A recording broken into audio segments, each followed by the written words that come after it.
Boa tarde a todos. Meu nome é Sandra, eu sou técnica, sou engenheira agrônoma, técnica, trabalhando no projeto Conexão Mata Atlântica pela Associação Brasileira de Agricultura Biodinâmica. E nós estamos aqui na unidade de referência de meliponicultura. A unidade de referência, ela tem por objetivo desenvolver trabalhos, técnicas para servir de modelo para outros beneficiários e outros produtores interessados. Inclusive, existe uma proposta de fortalecer essas ações aqui nessa unidade de referência e transformá-la num meliponário escola, para servir como visitação para outras escolas, para programas de educação ambiental, universitários, enfim, toda a classe que tiver interesse nessa atividade que tem crescido cada vez mais no país. Eu quero apresentar para vocês o Pereirinha, Antônio Carlos Pereira Júnior, conhecido como Pereirinha, proprietário aqui da fazenda Paraitinga. Ele vai nos contar um pouquinho, bem rapidamente, sobre a história, né, da atividade na propriedade dele, e depois nós vamos contar com a contribuição de vários produtores que mandaram suas perguntas, né, por WhatsApp, e o Pereira vai nos responder essas perguntas para a gente poder esclarecer melhor sobre essa atividade tão interessante que a gente está vivendo agora nesse momento, né? Pereira, por favor. Correto, dona Sandra. Obrigado pela oportunidade, né? Por fazer parte, né, do projeto Conexão Mata Atlântica, né? Hoje eu estou na cadeia sustentável, também na certificação, né, no processo de transição agroecológica, né? A gente já recebeu uma certificação no ano anterior e já estamos na segunda certificação, né, esse ano, no ano 2, né? Exatamente.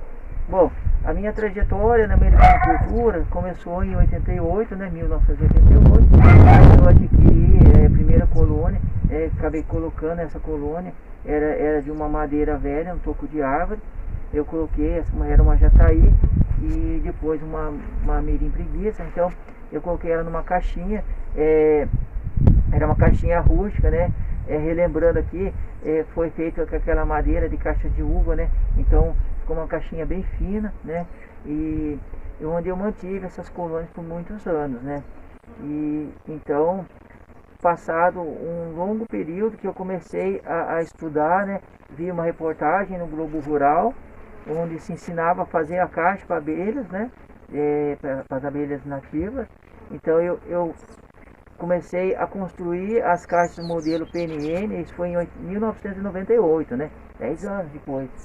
E eu comecei a construir as caixas do modelo PNN, né, do professor Paulo Nogueira Neto, e onde eu coloquei as jataí e algumas mirins nesses modelos de caixa. A partir daí comecei a fazer cursos, me interessar mais pelo assunto, né? Fiz curso pelo Senar, recebi o Senar, onde teve curso, né, na minha casa, em outra propriedade, não era aqui, né, isso foi em outro município, e onde conheci outros modelos de caixa, novas técnicas, novos manejos, né? Então eu comecei a focar mais nessa atividade, aumentar o plantel, fazer multiplicações, né? E fiz vários outros cursos, né? Atualmente eu sou especialista em apicultura e meliponicultura pelo programa de pós-graduação de ciências agrárias da Unital, né? Eu fiz essa especialização na área, fiz um trabalho científico com a melipona quadrifaciata, que é a Amanda Saia, e é a abelha que eu tenho criado bastante hoje aqui, né? Então, com a chegada, né, do projeto, dos projetos da Conexão Mata Atlântica, né, então isso veio para dar uma alavancada na atividade, né, que de meliponicultura aqui no sítio, né? Então consegui recursos para implantação de mais abrigos para as abelhas, né? Compra de produtos, né, desde açúcar para alimentação, cera, sugador de mel, derretedor de cera, também consegui comprar equipamentos, né, para poda de árvore, uma motosserra, irrigação para o saque. Então, é uma série de equipamentos, melhorias nas estradas, uma série de equipamentos que veio tudo com o projeto da Conexão Mata Atlântica, né? Então,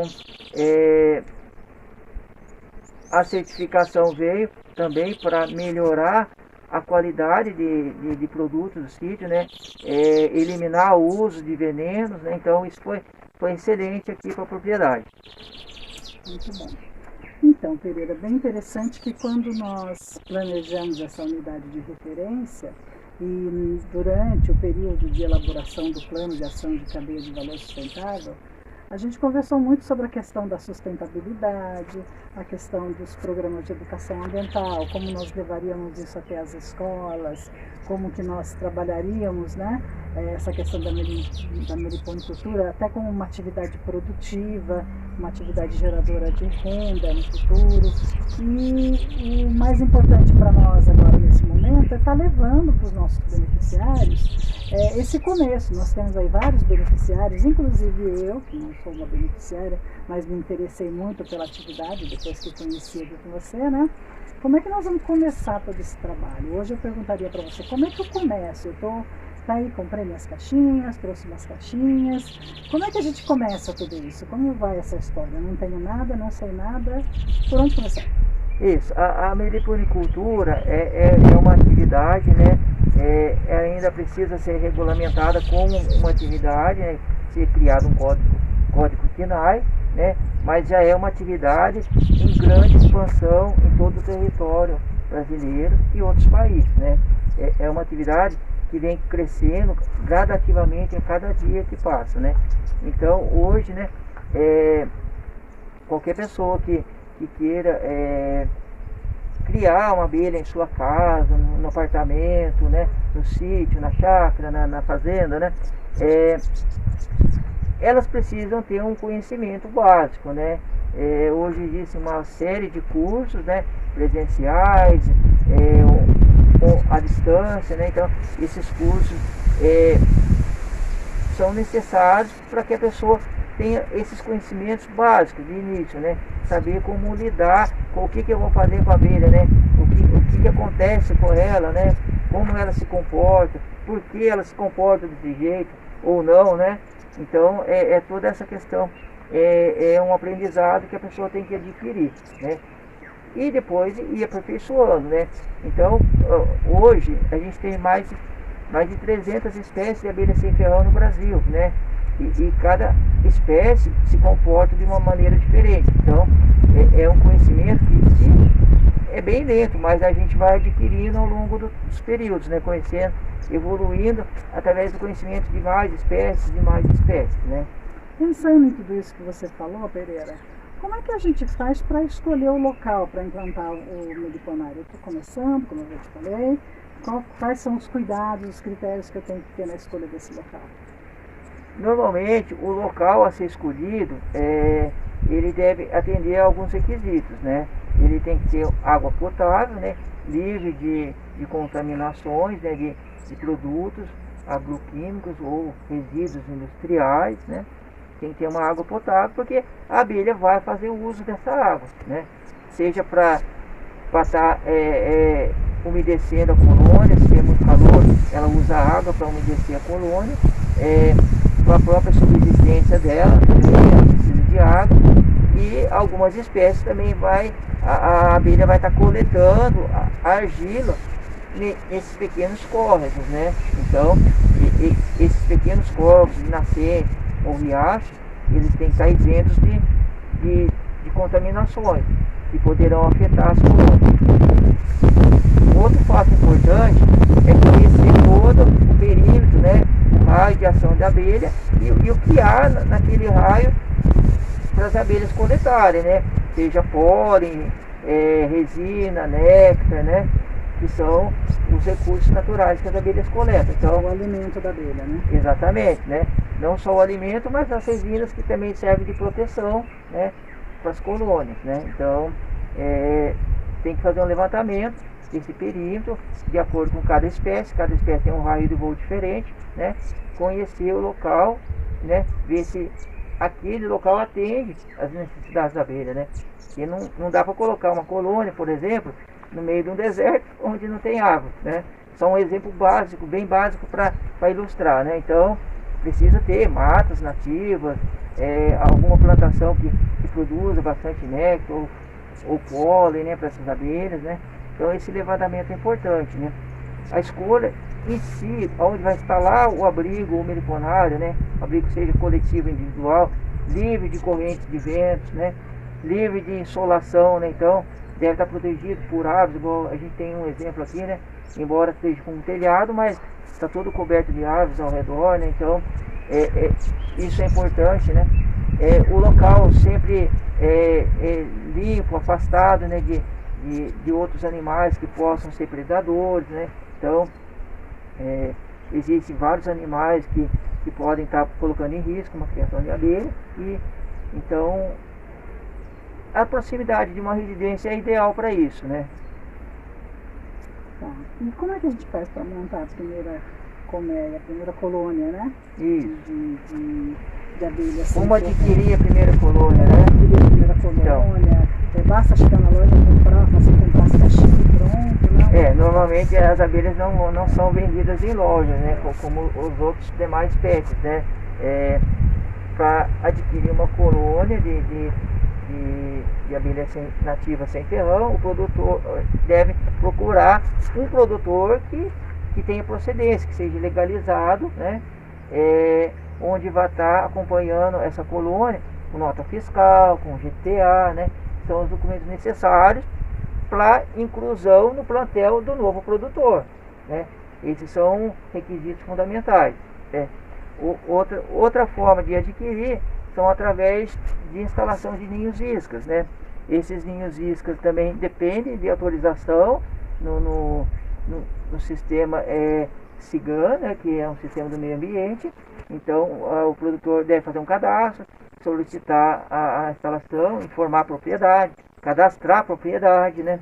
Então, é uma série de etapas que têm que serem feitas, né?